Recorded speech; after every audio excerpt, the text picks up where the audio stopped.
Hi guys, how are you? Delighted to see you. Delighted. Thank you for making it. Oh yeah, so sorry, I couldn't find the Zoom link. I apologize. We got you. We got you. You're here now. I'm here Thank God. now. Thank God. That's what matters. And it's about 7:05. So we sort of got a soft sort of rolling start. People are coalescing, and some people may float in throughout this event. Also, I wanted to let you know that I'm recording this event, and I wanted to get your permission that we could share this on like our YouTube channel and our Facebook later on. Sure, go for it. I've discovered that we're getting several multiples of eyes through on demand versus in real time. So that extends the message. Yeah, no. I mean, it's like get out to vote. And I think, the thing is that it's very funny in this race because we'll just go right into I'm Liz. Nice to meet you all. Thanks so much for having me. Adam, nice to see you again. And nice to meet you all. But I mean, I think the thing about this race is despite what anybody might say or proclaim, nobody is the front runner. That's what people really have to understand. Voting is going to be so low that if anybody can really glom it, I think that in the DA's race, you're going to have 8 people running, which we already know. And you're going to have, I think it's all earmark signs that it's going to be under 200,000 people who are voting in this election. Early voting started this weekend. It was 10,000 people voted in Manhattan. Just to give you guys a landscape, in 2017, 220,000 people voted. Only 180,000 voted down ballot for district attorney. So there is a natural drop off. So you're looking at 8 people and a universe of about, so if you can grab 30,000 votes, you could arguably win this race. So where are we going? How are we going?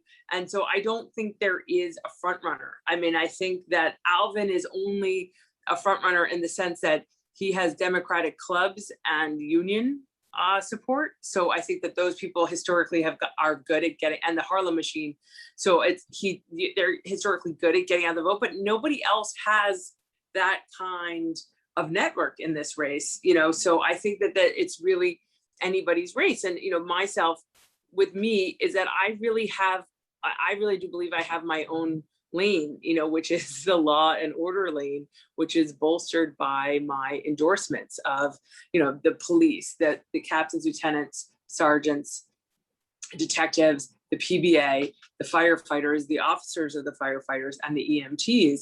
And I think that basically that is Ray Kelly, Dick Connon, former police commissioners, and Richard Ravitch, who was the head of the MTA and also a lieutenant governor. So these are all people who know how to run New York.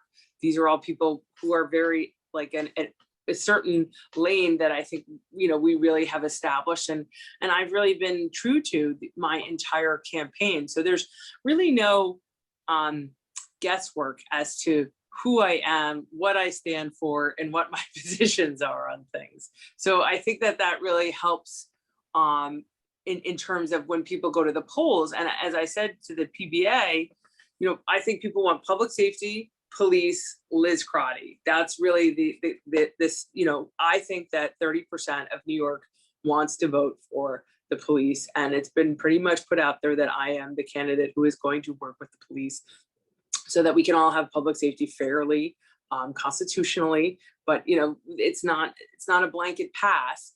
But it's just like, the job is to work with the police, and that's what I intend on doing. So that's really me. I find that these are always a lot more interesting if we have like a question and answer, but I was just kind of filling time until people came in. So who has a question?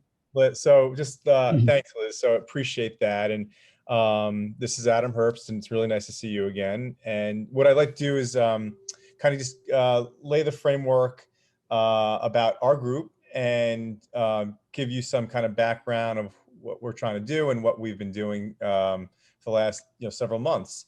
So Excelsior NYC is a group that a few of us created fairly recently as a new charitable non-for-profit organization, and we're really dedicated to bridging the gaps that separate different groups of New Yorkers. And we're doing it for the sole purpose of pursuing the shared goals that helps New Yorkers thrive. And really, we're seeing quite a bit of rising crime and tension, and all of these different issues that you're running on and you've been speaking about. The economic crisis. I don't recall this in my living memory. I'm not sure if you and yours, but certainly we're troubled by it. And what Excelsior NY has done, under some of our stewardship, is try to face these challenges head on. We really believe that the challenges that we're facing, that you're going to speak about with the group, are solvable. And that's why it's important for us as a group to bring people together, to engage with each other, not speak against each other, but actually try to navigate the obstacles that will help us have a better city, a city that we all pine for together, and everyone can share in that. So what we've done is we've created a lot of public events and private engagements, this being one of our smaller group settings where we can have a meet and greet with different candidates. As a nonprofit, we're not going out there and actually going to our membership and saying this is who we support, but we want to give the opportunity for our members to hear from all the different candidates and all the different elections that are going on. And this is a tough hour, 7 o'clock, for a lot of our members. Have little kids, and it's just a tough hour, 7 p.m. So we are recording it, like Avram said. So this way it'll be on our website and on our Facebook and YouTube channels, so people can hear from you and appreciate and understand what your positions are and how you align and identify. So certainly I want to thank you for coming on this evening and sharing your vision with us and engaging with us. I know a lot of people are very interested to hear from you, and we look forward to engaging with you tonight and hopefully continue to do so in the future. That being said, I'd like to turn it over to one of our other executive board members of Excelsior, Andrew Lebwohl, for the first question. Andy? Liz, thank you so much for joining us. We're really excited to have you here tonight. Oh, thanks for having me. You gave a great opening, and so I'm going to shift around the order of my questions a little, because you spoke about working with the police and police support for you. And there's a mayoral race going on right now, and the mayoral race is a ranked choice voting race, while the DA race is not, which makes for a substantially different dynamic and could lead to there being a mayor who has a substantially different view on a lot of the crime and public safety issues that the DA deals with from the DA. And so, I'm curious what your approach is going to be with managing all of the different constituencies that the DA has to manage without actually having authority over them. So, the DA is not in charge of the police. The DA is not in charge of social services. The DA is not in charge of state laws governing bail reform. So what is your approach going to be to managing all of those different constituencies, all those different influences on your work that you don't have control over?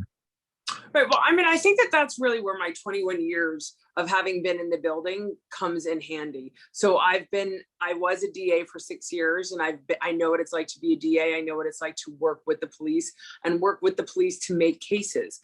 So what happens is the police make an arrest, and then the district attorney's office goes through the evidence and decides, what are we going to charge? What is the evidence? Especially as you go up the food chain in the different types of cases, how do we investigate the case? What do we do? What do we need to prove? What do we need to go to the police to go get video, body cam? The evidence is endless now in the 21st century than it was when.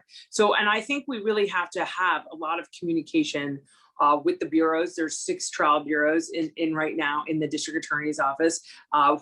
There's the trial division, there's the investigative division, and there's the administration of the office. So really working with the police really comes into play with the trial division, because the investigative division, they have an investigative unit.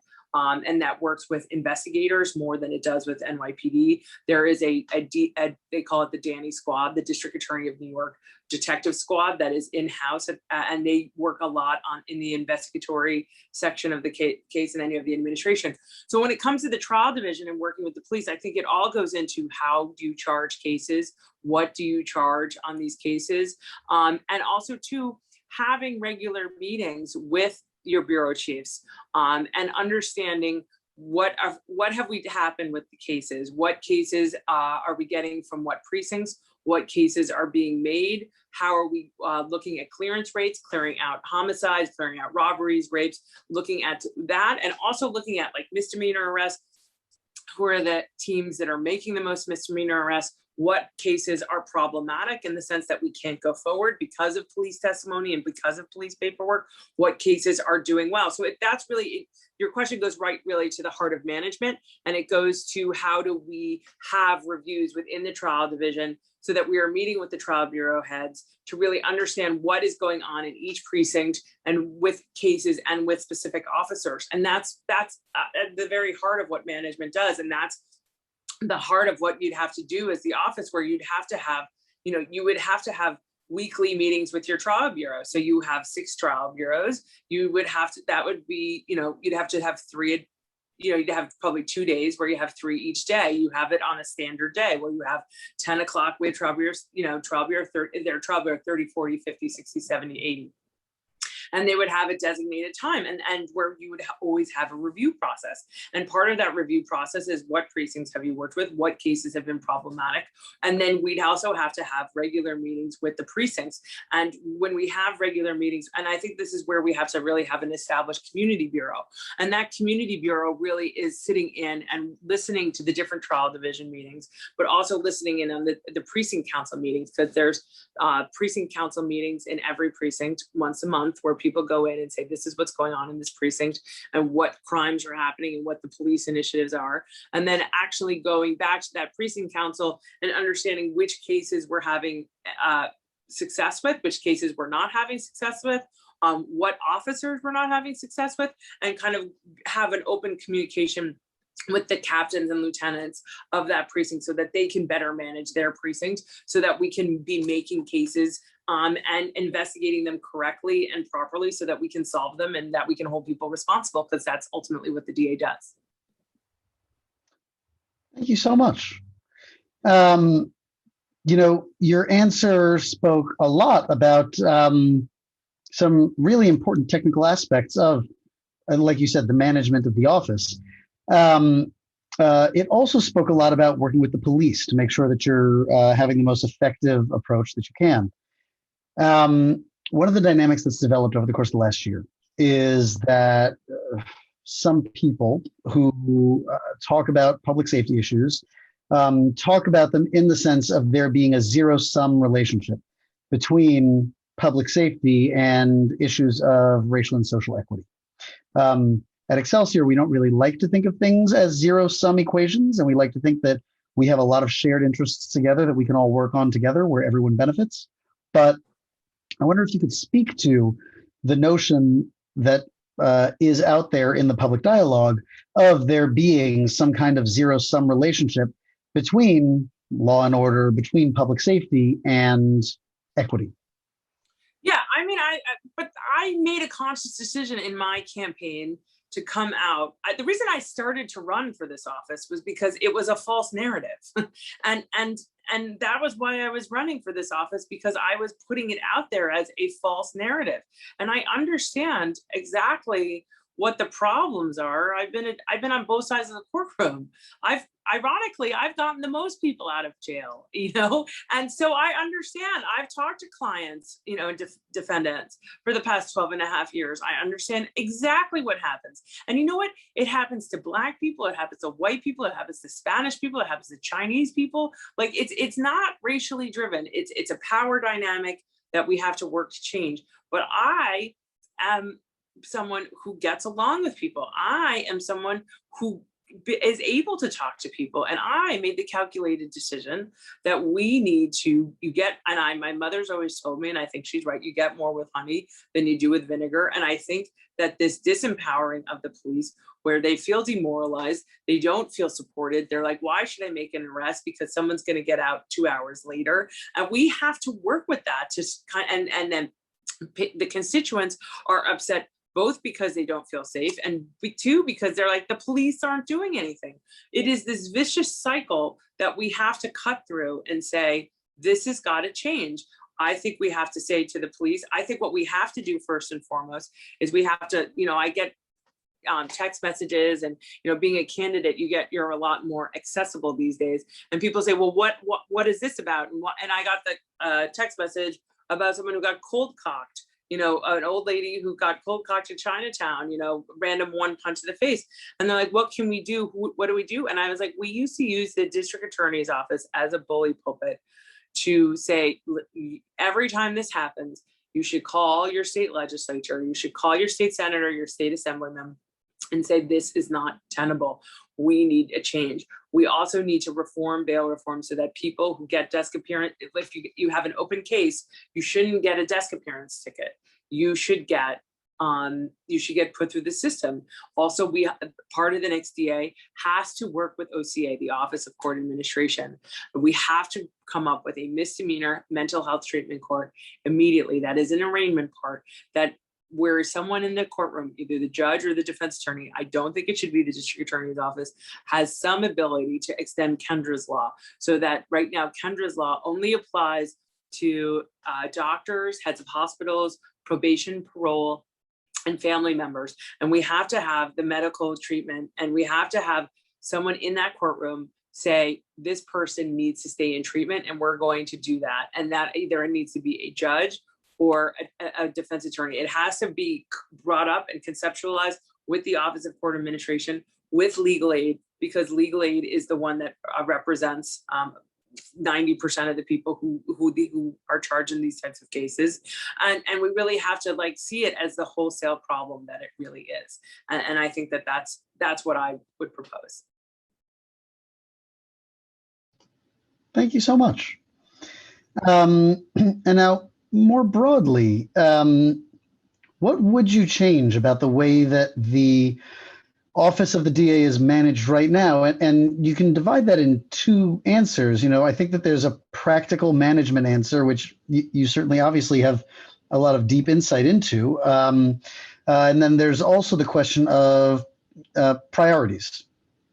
Right. Well, I think first of all, I think what we have to do is make the district attorney's office run better. It is not being run correctly. And I know that from being in there up until 2 months ago.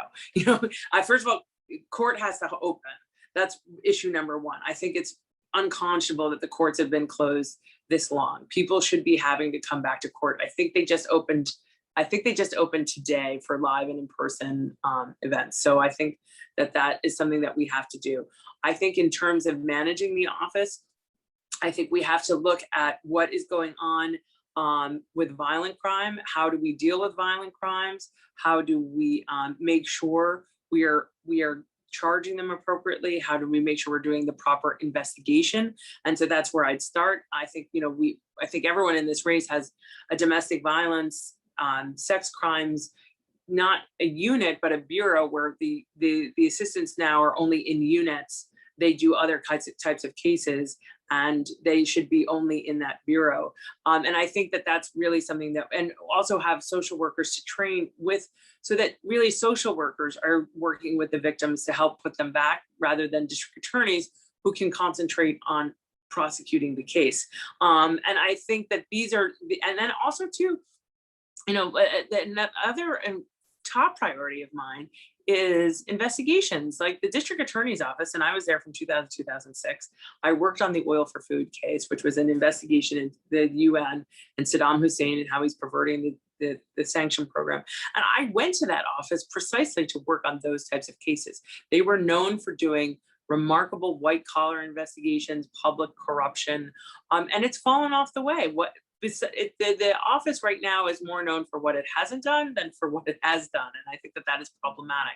You know, de Blasio, and I also think de Blasio has been a disaster. It's just a disaster. And $1 billion has been spent on homelessness, and we have 80,000 more homeless people. That is not fiscal waste. That is corruption. That is incumbent upon the next DA to do it. So you have to have a very vital white collar public corruption practice on top of giving victims their due, especially victims in domestic violence and sex crime. But you know what? Those are actually, and hate crimes, you know, but those are actually small percentages. Like, more crimes are random crimes, shootings. There's been, I think, 600 shooting victims since the beginning of the year, 572 shootings. I mean, and those are mostly in communities of color, and nobody's talking about it. So I think these are the things that we really have to prioritize. How do we best deal with victims? And, you know, the district attorney's office is a law enforcement job. And part of the law enforcement job is that we represent the people of the state of New York. And when we represent the people of the state of New York, we have an obligation to keep innocent people from being victims. And these are the priorities that I have in this office. Thank you, Liz. So what I'd like to do, we set 45 minutes for this meeting, and we want to be respectful to your schedule, and we know how busy you are. So I know a lot of people have questions they want to ask you, and I'd like to just give an order of that right now. And if people have additional questions they'd like to ask, just private chat me on this Zoom, and I'll make sure we get to you before 7:45. But I also would like to offer you, Liz, just towards the end, a few minutes just of your closing statements, your closing remarks that you want to say to us as well, not just a question, but you know, something that you want us to hear just about you and about this race. So we'll try to carve out some time before we end this evening. So I'd like to start with Stacy, then go to Shelly, who has my link and is under Adam Herbst right now, but I can assure you that's not Adam Herbst, that's Shelly Fine. So Stacy, Shelly, Allison Bromberg, do you have a question? I think you did, right? So Allison, then Avram, I'll ask a question, and I think if anyone else, just private text me, and then we'll try to have some time for you, Liz, at the end. So Stacy, you're up. Again, thanks so much. And it could have been more fortuitous, Ms. Crotty, because you walked right into some things that I really wanted to discuss when you talked about using the DA's office as a bully pulpit in terms of investigations and a lack of oversight for some issues that are currently plaguing New York. One of the things that I've gotten way too much familiarized with is obviously with the attention brought to Lucerne and the homeless hotels. And the issue that surrounds that with regard to what has been dubbed the homeless industrial complex, and the concerns that you obviously share with regard to that. And a couple of the questions I have for you are, number one, what will be done from your office perception-wise in terms of how will you use it as a bully pulpit when Project Renewal helps to now angle and use these unfortunate people to now take up occupancy in these hotels, since they overstayed their welcome past the 6 months, to now be there over a year and thereby validate and use the occupancy laws in hotels to now become permanent residents. So that's question number one. Question number two, and more valid, I think, is something that deserves your oversight and investigation of, is that when the community originally became outraged and sort of concerned over the lack of services and just the immense dump of basically prison or mental institution to hotels, where all these people were left, including sex offenders that we literally had to plead with to have removed from blocks away from playgrounds and schools. We were basically faced with, within 2 days, of frontal assault by our local representatives, and then all of a sudden a local group, as well as the homeless agencies. And what we learned in the coming months and year plus is that basically that Project Renewal has the same PR group as Open Hearts. Open Hearts is run by Sarah Kind. Sarah Kind is a candidate for our district. She also has in coffers that are being supported by Project Renewal. It's a very closed circle, if you ask me.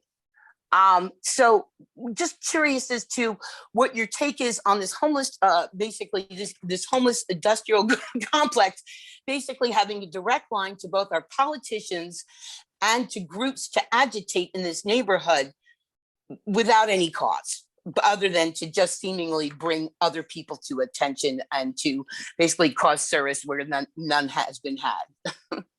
Okay, well, I mean, we don't really have a lot to say in the district attorney's office about what the housing policy is and what the city works on. But what we do have say over is when I was talking about the fiscal waste and the corruption. So I think that we need to look at what is going on with this Lucerne, what is going on with Project Renewal. We need to get those bank records. We need to see where and how the money is going, because the money always tells the story. And I think if we look at where the money is going and how it's going and what are the RFPs, you know, what is going on? What is the corporate landscape behind all of this? And I think that that's where we'll better root out the hows and the whys to see if there is any criminality to this. And then that's really how you get to, is the city acting correctly in even doing this plan? And is everything above board? And is there any kind of bribery or corruption that we can go after? But then it's twofold too, because not only do you have why did this happen and how this happened, you then see how it unfolds on the street. And it's like when people are there in outside of the shelter and committing crimes, and people are out there and you see them committing crimes. Like I live downtown. I walk my dog in Washington Square Park every day. And I walk through the north end of the park and I see people dealing drugs every morning at like 8 o'clock in the morning. You see the hand to hand, you see the money. It's like, it's so blatant. And I think that these are the things that really upset us, because you see crimes that are happening and the police they're not doing anything. And when you go and complain to the police, they don't do anything. And I think that that's really at the heart of what we have to get to, is how do we get the police to actually make the arrest so that people are held responsible and accountable. And if so Stacey, is that helpful to you, or do you have a follow-up? My issues are at the bigger end, which is, why has no one seen the contract for all of these hotels other than Bill de Blasio? And why is it that after the hotels overdeveloped in Manhattan to a point that was so egregious, that COVID luckily came in and swept them into an advantage situation that Bill de Blasio took a very wise move of, and filled them with homeless people? I just think that there's something that, when nobody has seen that contract, including Scott Stringer, who finds himself unaccountable for this, there's something that needs to be looked into. Just like the money that's been shuffled off to Thrive, and every time somebody looks at something that's been promised by Thrive, there's nothing there. And why is it no one, and I mean no one, will hold that agency or its contracts accountable? Well, who does that? All I can say to you is that I can't discuss facts that I don't know, but I have Sure. to tell you, if I am hopefully elected, that would be my first investigation, because I share the interest and the I don't know how to even say it, but like the awestruck of like, how is this legal and how is this happening? And it's just yet another thing. But I think it's incumbent upon the district attorney's office to work with DOI to really uncover, where is the money being spent? How is it being spent? What are the requests for proposals? What are the, and looking at all of the bank records. The great thing about doing white collar investigations and investigations with bank records is they don't lie. They tell a very clear story of what is going on and how it's going on. And that would be my first priority of business, to look into the fiscal waste that I think is corruption, before we do that. Thanks, I couldn't agree more. All right, any other questions? Nope, I leave it to someone else. Thank you very much. All right, thanks so much. Was I next? I think so. Yeah, sure. You are, Okay. Sean, yes. I'm Shelly Fine. as chair of the Health and Human Services Committee from our community board, Community 7, we recently had a forum, including the Manhattan DA's office, on hate speech, hate crimes, and related problems. And what came out are two things. One, that most people are very confused about what the definitions of these things and what constitutes each and what can be done about it. And generally the frustration is they think they've been the victim and the police don't respond, and the DA's office doesn't seem to feel that this is on the level of a hate crime. And along with that, if you became Manhattan DA, would you expand the definition of hate crimes so that there could be a little more a sense of justice for those who are the victims? Particularly, we've had anti-Semitic hate crimes, anti-Asian, but every group. You know, I think you have to, I always say that you have to look at each and every case, and you have to look at the totality of factors. So hate crimes are always crimes. So they're always individual crimes. You know, if it's harassment or assault or criminal mischief, that's always the base crime, and then it's an additional. So if it's a hate crime assault, it's always an assault, which is a third-degree assault is a misdemeanor. But then if you can prove a hate crime, it's an E felony. So it elevates the crime one level when it's a hate crime. And it's a very specific intent crime where you have to prove that somebody did something based on someone's nationality, religion, race, gender, sexuality. And so, I mean, can you do that only by speech? No, sometimes you can do that by proper investigation, looking at social media accounts, looking at what is happening, looking at past arrests, looking at, you know, what, I mean, that's a little bit of the problem too. And now in anti-Asian hate crimes is that, you know, with anti-Black crimes, there's a noose. Anti-Semitic crimes, it's very well known, it's a swastika. You know, there are very clear signs of hate. Whereas with anti-Asian crime, there's not like a clear sign of hate. So I think it's really incumbent on us to really fully investigate these cases. I think also too, a little bit of the problem with the DA's office that people have, especially with victims, is that they don't feel heard. And if you don't feel heard, then you feel like you're being victimized all over again. And I think everyone at the district attorney's office has a right to be feeling heard, and that their case was properly looked at, and that, you know, it was properly looked at and properly prosecuted under all the facts that were given, you know, in this case. And I think that that's really what we have to do on, you know, on a case by case basis. But I understand that fundamentally because I understand, you know, what this office can do. And in running for this office, I think the problem is that one of the problems is that it's the 21st century, and a lot of people don't understand what the district attorney's office does. And I think that is really on, Cy Vance, because what has he done technologically wise? What has he done to expand, you know, where if people are upset with the police and they don't want to go to the police, they don't feel comfortable going to the police, what has he done to expand the reach and into the district attorney's office where they can call? And how, I know there is a hate crimes unit, and I know that there is a hate crimes hotline, but how accessible is that to people? Do people answer it? You know, what is the staffing requirements? Just having it is not enough. And I think that these are the wholesale changes that we have to make so that victims are at the top of what our priority is, and that victims feel heard, and that victims don't feel victimized again by going through the system. And I think that goes really to the heart of hate crimes and what's going on. Just to follow up, would you think that it's possible, or would you want to expand the definition, you know, in order to include things that are not currently included in the hate crimes definition? Sure. I mean, but again, I'm a little unique in this. I don't have a do not prosecute list, and expanding hate crimes, it's really kind of up we're kind of left to the legislature to decide the penal law.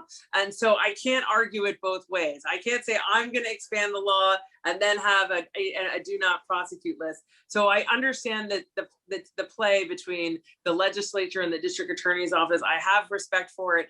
I would like to see hate crimes expanded, but unfortunately, that's not the purveyance of the district attorney. Thank you. Thank you very much. I'd like to Allison. So Liz, actually taking a note for, topically on the subject of things that you have to work with the legislature on, I think Allison has a question about bail reform. Hi, Liz. How are you? Good. Nice How are you? Oh, good. In light of the recent attacks on our streets, on Asian Americans, Jewish individuals, it's clear that hate crimes are on the rise. And by the way, hate crimes are really the reason why people might leave the city, especially the young Jewish families, because they are petrified of their 13-year-olds through 16-year-olds walking on the streets alone. So if we don't really take the seriousness of hate crimes into account, then people will flee, especially the younger families with younger children. I'm just saying as part of as part of that. So a closer look at these criminals who are involved with the hate crimes have been that the criminals have been going through a revolving door of the criminal justice system for various misdemeanors. The real problem seems to be the repeat offenders released to our streets, only emboldened to commit more violent crime. How would you prevent recidivism in your office? Oh, well, first of all, I have an op-ed, and I think it's coming out this week in the Jewish Voice. Okay. I think all hate crimes should be bail eligible. So right now, there's only a carve out for assault 3 and arson as hate crimes to be bail eligible. And I think that we need to make all hate crimes bail eligible. So what that means is that every time somebody is charged with a so right now, misdemeanors, you get a desk appearance ticket, except for carve outs of the hate crime, domestic violence, and misdemeanor sex crimes. Those are all still bail eligible. So what it means when they're bail eligible is that you do not get a desk appearance ticket, that you get put through the system and that you see a judge. And I think that is necessary for, and that op-ed, I've had it written for quite some. Stacey, you're not muted. Stacey, Everyone just put themselves on mute. So I think that all hate crimes should be bail eligible. And I think that would mandate that everyone who comes who is charged with a hate crime goes in front of a judge. You see a judge can make an assessment about what to do. I mean, and I think there's a strong link between hate crimes and mental illness with more than half of the cases. And so I think that we really have to, that's where that mental health treatment court comes in to really say, you need to be in serious treatment and you need to mandate with the treatment. But I also think that you can't have, and I do think that I'm the only candidate in this race who does not support getting rid of cash bail. And I think that we cannot get rid of cash bail. I think that's the system right now to keep people like we need to in jail, because we have to consider, part of the bail statute was not only that you just came back to court, it's that you did not get rearrested while the case was pending. And that's gone out the window, and having the 3rd, 4th, 5th, 6th arrest, no one's upset about bail reform on a first arrest. I mean, across the board, everyone's like, okay, fine, your first arrest, you get a desk appearance ticket, fine, that's no problem. But that's not what the problem is. We're seeing repeat, recidivists, and they're not getting put through the system. A judge is not making a determination about what is going on. And then also too, the other problem is that, how it works out in a place like Penn Station, where they have their own precinct in Penn Station. You get arrested in Penn Station, you go in, you get your desk appearance ticket, you're back in Penn Station in an hour. So they're the cops why should I bother, dealing with a crazy person for an hour, hour and a half, when they're just going to go right back and do it all over again. So it's really an untenable system that has to change. And I think that I do really believe that, I really do believe overwhelmingly that that New Yorkers wanted to change. And I think that that's really, I think, you know, a little bit, we're all been, you know, as constituents, little asleep at the wheel and kind of took our public safety for granted. And I think we've seen, you know, a tsunami of events, you know, but coronavirus, the economy tanking, you know, or not really tanking, but, you know, New York City's lost 1 million jobs. 650 million people came and visited New York in 2019. We've lost commuters, tourists, families. How do we get people to come back and spend their money here? So that, and if we don't have public safety, we have to do that. And I think a lot of New Yorkers are onto that. And I think, you know, state assembly, when that re-election comes up, should be a hot ticket election, because, you know, you want to put people in there who are going to change bail reform. What about a mentor program for the first offenders for under 25? Let's say, has that ever been discussed? Because yeah, well, they do have diversion programs. They have Project Reset. So they do have that. And then there are alternatives to incarceration. And I do think that there's also raise the age. How it works is that everyone under 16, everyone under 18 gets put to family court. There is a youth part court that deals with those, and then the district attorney has to do a memo whether they decide to keep it in youth court or send it to family court. So there are those mechanisms already kind of exist. A lot of this race, what I find frustrating, to be perfectly honest with you, is that a lot of people have been stating what already exists in the DA's office and like passing it off as kind of their own. And it's like, so we have to really, you know, highlight where those things already exist and really understand how to make them actually work and user friendly, not that they don't exist. Okay, thank you so much. Thank you. Thanks, Allison. So it's 7:45. I know we scheduled this till 7:45. I want to allow Avram to ask his final question. And then maybe, Liz, if you want to say a couple closing remarks for us, and, you know, we'll try to get us quickly on time, because I know a bunch of us have another event to go to at 8 o'clock. So Avram, please, last question from the group. Sure. Liz, I have been hearing a lot about how the LGBTQI community, especially youth, are significantly overrepresented in various forms of crimes, hate crimes, various in their dealings with certain of the police force in town. I'm just wondering if you have a particular approach or awareness about the LGBTQ community within regard to how the DA's office would approach those issues. Sure. I'm proudly endorsed by Stonewall Veteran Democrats. Stonewall Rebellion Veterans Association and the Pride Democrats and I have always been an ally of the LGBTQ community. And I've also represented a lot of the LGBTQ community. And I understand, especially, you know, it's really funny, not haha, but sad, but you know, in domestic violence and gay male domestic violence, how underrepresented that is and how that's so hard. And I deal with, I had a very tragic case one time where my client had been arrested for allegedly stealing money that he did not steal from his partner, but it turns out his partner had been beating him for years. And, you know, when the police would come, they wouldn't make an arrest because it was two men. I mean, there's a lot of different ways that the LGBTQ community is underrepresented both as victims and a little bit sometimes, especially with Black trans women, you know, overrepresented in certain ways. So I think we really have to make a lot of inroads into those communities as how they're treated both as victims and as defendants. I know that firsthand from being a defense attorney for the past 12 and a half years. So I understand, you know, and especially this goes to my whole thing. It's like over policing is a problem, but under policing is just as big as a problem. And you have to speak to that. And how do we make it fair for everyone? And that's really at the core of why I'm running and what I understand about this office. Okay. Thank you so much. I know many of us have to jump now. Liz, why don't you just give us a few minutes, or just a minute or two on, you know, your closing statement for us, and then, you know, we can try to wrap it up.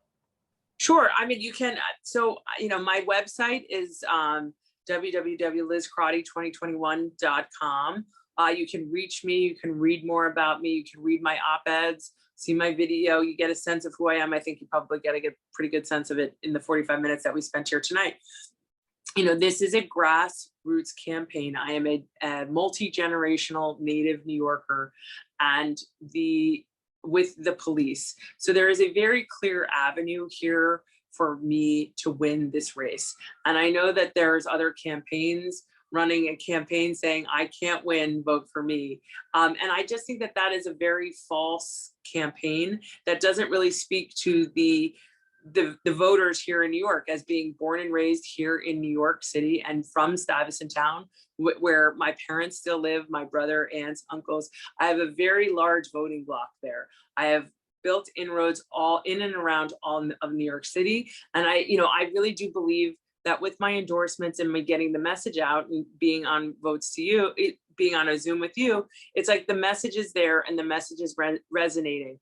If I was not running in an 8-person race, it would be a different landscape. But in an 8-person race, with the endorsements that I have of the police, the firefighters, the EMTs, and the various individuals I met before, and Pride Democrats and the Stonewall Rebellion Association, I think I have a nice conglomeration of people who are supporting me and who are out there. And I very much feel I am a strong contender in this race. I hope you do not listen to the noise and the chatter of other campaigns, because they're simply not true. And so I just really hope that if you like what you hear, as I like to say, message, not money, wins campaigns. Just look at Michael Bloomberg and American Samoa. I mean, so I just think that we really need to, we're at the election is 8 days away. So I appreciate your time and your interest. Hopefully you'll spread the word. You tell your friends to vote for me.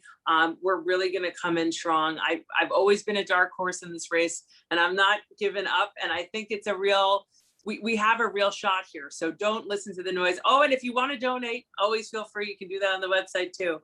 But anyway, I really appreciate your time and attention. And I do think this is a very consequential election, and I hope you do vote for me. But more importantly, you do have to go out and vote, because that's really what we're all doing here. And I really appreciate the time.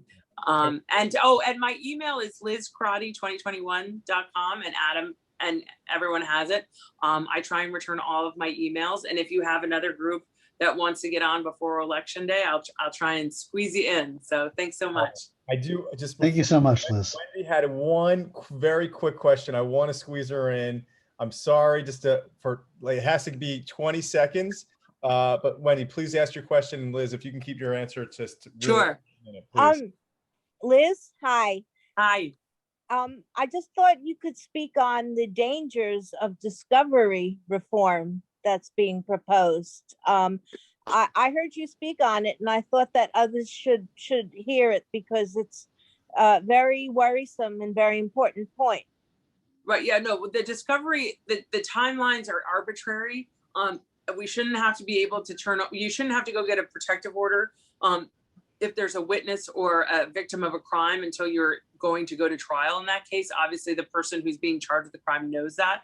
I think we have to have a discovery bureau, which makes it administration of getting all the discovery from the police and from all the different various people, where it's more analysts who are doing it than DAs, because DAs really have to investigate their cases, and we don't want mistakes. We want people to do it fairly and equitably and really spend the time. And now with the discovery and handing it over within 15 days, I thought they just changed it now, 30 days on a misdemeanor, 45 days on a felony. So I think that but I think that we really need to pay attention to that.